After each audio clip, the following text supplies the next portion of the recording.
Our next speaker, I first met Professor Tim Lang when over a farm fence when I was working for my uncle, who was a dairy farmer in the Forest of Bowland, which anybody knows the Forest of Bowland. Was it a wall? A dry stone wall, was it? You've got a better memory than me. I built the wall. Tim used to be a farmer, so he's lived that experience, and now, he's the professor of food policy at the City University, and also we go back even to another experience when we were actually on the Co-op's responsible retailing panel that Tim chaired for a number of years back in early this century. And that was a really rewarding experience as well, and I've always enjoyed working with you, and it's so nice that you've agreed to be on our scientific advisory board with IKnowFood. And Tim is one of those academics who is passionate about interacting with practice, and you've done that all the way through your career, even becoming a farmer to kind of go through the trials and tribulations of farming practice. And he founded the Centre for Food Policy in 1994 at City University. And his abiding interest is how policy addresses the mixed challenge of being food for the environment, health, social justice, and citizens, and what is a good food system. His CV is really, really impressive. I mean, you've consulted to some organisations such as the World Health Organization, the Food and Agricultural Organization. He's been a special advisor to 4 House of Commons select committees, 2 on food standards, 1 on globalisation and 1 on obesity, and a consultant on food security to the Royal Institute of International Affairs, Chatham House, between 2007 and 2009. He was a commissioner on the UK Government Sustainable Development Commission, 2006 to 2011, to review progress on food sustainability. He's also one of the Council of Food Policy Advisors for the Department of Environment, Food and Rural Affairs. And is a member of the Mayor of London's Food Board. It has been since 2009. He's also been Vice President of the Chartered Institute of Environmental Health and President of the Garden Organic. He's a special advisor to the Food Research Collaboration and inter-university, interdisciplinary academic collaboration. He has written many articles and books. He's just got a new book out, really, really amazing book on sustainable food diets. And also is the author with Michael Hesman, The Food Wars and the Unmanageable Consumer with Yanis Gabriel. And Ecological Public Health with Jeff Rayner, and many more publications. And if you read The Grocer, and some of you do, the weekly food magazine, he's been writing a monthly column in The Grocer for a number of years now. And without further ado, I'd like you to welcome Professor Tim Lang.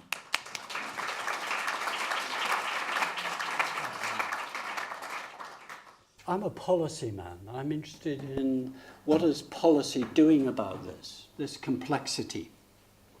For me, I mean, Bob Constanza was talking about ecosystems, really. I'm a social scientist. I used to come to York when it was a building site in the 60s, when I was doing my PhD in the early 70s at Leeds. And food is a problem of people, not just ecosystems. So I tend to concentrate upon the people element, because it's people who are causing this, and it's people who've got to sort it out. And all the writing I've done, certainly in all that we do at the Centre for Food Policy at City, where you can just about see a tree, and you couldn't be further from any productive agricultural land if you tried. In fact, it's the biggest city in Europe. But essentially, we now describe it. We can do it very complicatedly, but this slide says what actually we think. It's a multi-world. It's multi-level, multi-actor, multi-sector, multi-group, multi-income, multi-values. It's a multi-mess, actually. Policy is not in control of it. We've inherited policies which were essentially made in the 1940s, based upon 1930s science, which made sense at the time. There wasn't enough food, was badly distributed. The problem was inefficient technologies, under-resourced, under-capitalised farmers. The net result, here in Britain we did fantastic work on that. One of my heroes of heroes, John Boyd Orr, 1936, one of the most highly cited documents of the 30s and 40s, Food, Health and Income, showed that in the richest country in the world, a quarter of the population was suffering malnutrition. Well, we've got Kate Pickett and we've got work that happens here on inequalities. Now the income differential is still at work, even though life expectancy has gone up. The gap between rich and poor is as big as Victorian times, and arguably Kate's other half, my old friend Richard Wilkinson, and I started arguing about this 30 years ago. It's actually worse than it was at Victorian times. Gap between rich and poor is astronomical. This is a social disease, not just an ecosystems disease that we've got. And what the problem is, I agree with Bob Constanza exactly, absolutely. It was lovely and very elegant, as ever. We've got strong drivers which are basically locking us in. And from a policy point of view, that's the thing we've got to get our head around. Whether you're a biologist or a food person, Paul after me will be talking about this from inside the food industry. The food industry knows this only too well now. That we've actually got a lock-in, we've somehow got to lock out. Now here I am very sober, Bob D, as opposed to Bob C. The evidence on when do you get big changes in the policy framework on food is very sober indeed. It's called have a war. Because at that moment, then you get the social elements, the political elements are prepared to think and usually out of crisis have to act. Problem is the evidence, the scientific evidence, such as Bob C was summarizing some of, is that we are actually already in a war. It's just it's business as usual. And that's our problem, is that the decision makers, the people who are nominally, here we are, actually it's a very good day to be having this meeting. Here we are electing people who won't do anything about it. Let me be very clear. A little bit of mention in one or two of the manifestos, but they won't grip the enormity of what Bob Constanza was talking about. The only thing that will make them grip it is us. It is only when there's public pressure. It's only when there's some fissure that gets too big not to do anything about it. I'm a trustee of Borough Market. It was founded 1,000 years ago. It was set up by law in Britain in 1754. It's the only non-profit, not state, not commercial market in Europe. And my job, I own it. Like one of 11 people, we could sell it and make, £100 million from it. But our job by law is to keep that market for people forever. It's actually an example where a framework is set, then means your capacity not to do the right thing is limited. And as a policy person, what I now say to my students and to anyone who bothers to listen is, what would it take to make it impossible but to do the right thing? I mean, laws are not really the total picture of that.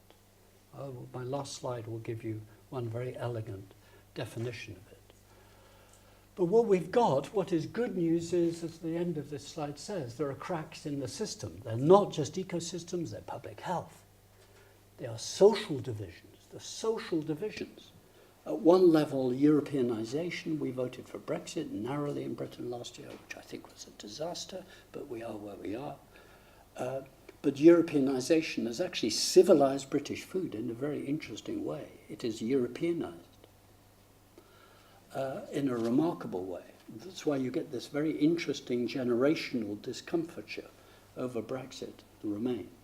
Young people broadly for Remain, older people, and I'm one of them, are broadly against. And then there are other income and educational and locational differences and gender differences. But what we haven't got is overall direction, and that's our problem.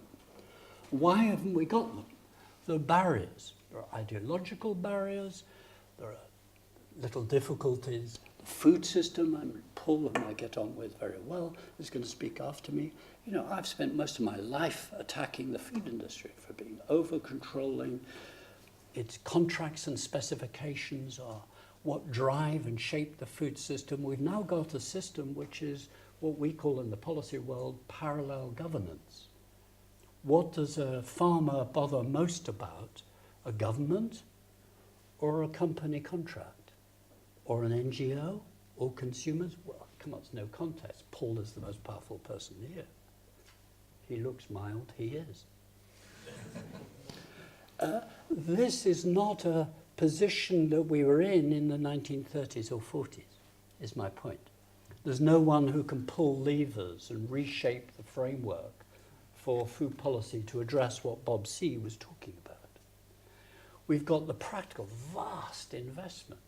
You can't tell Sainsbury or mighty Tesco, which has 30% of the British food market, to change overnight. This is long term. That actually is, Paul knows only too well and probably will say, you know, there's a lock-in that they're in.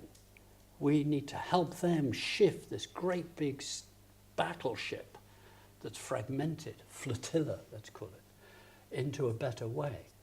And my last point of this slide is actually we are the problem, consumers. There is a consumer lock-in.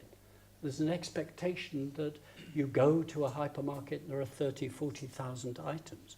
There is no evidence that anyone wants that degree of choice. I wrote when my notes to myself, I'm an inveterate note taker, when Bob was speaking, I wrote, the problem is not too little food, the problem is too much food. The world is awash with food. There's an overcapacity, overproduction of calories. This is calories. Okay. There are areas where micronutrients we're suffering deficits from. So I think there's some very serious analysis that I know is involved in. I agreed very much with Bob Constanza's answer to the question. There are political realities that we've got to discuss. Civil society has got to help companies. At the moment, companies are doing extraordinarily interesting things about unsustainable food systems. They're not able to do very much about unhealthy diets. I sit on the Lancet Commission looking at the moment over 2 years on healthy diets from sustainable food system. We're going to report at the end of this year or the beginning of next year. So lots of big modelling going on of the sort that Bob C would like. But this is the problem. I'm in charge of the policy working program of that. There's lack of policy coordination. We couldn't even get in 2014, Bob, the World Health Organization to link with the FAO to say that actually the world needs to stop having nutritional advice, but needs to have sustainable dietary advice. Meat isn't just meat. It depends where it comes, how it's grown, what it's been fed on, what its water footprint is, may vary dramatically according to different circumstances.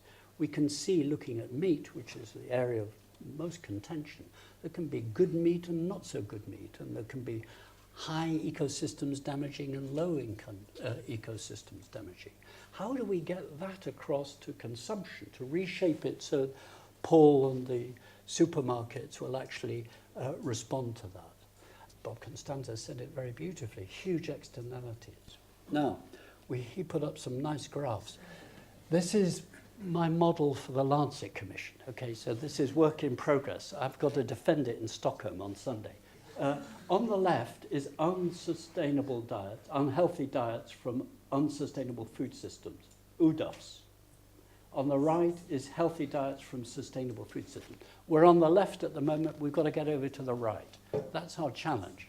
The problem is, the picture I've been giving is not just that ecosystems is being dragged away from consumption, which is being pulled in other directions. The gap is getting wider.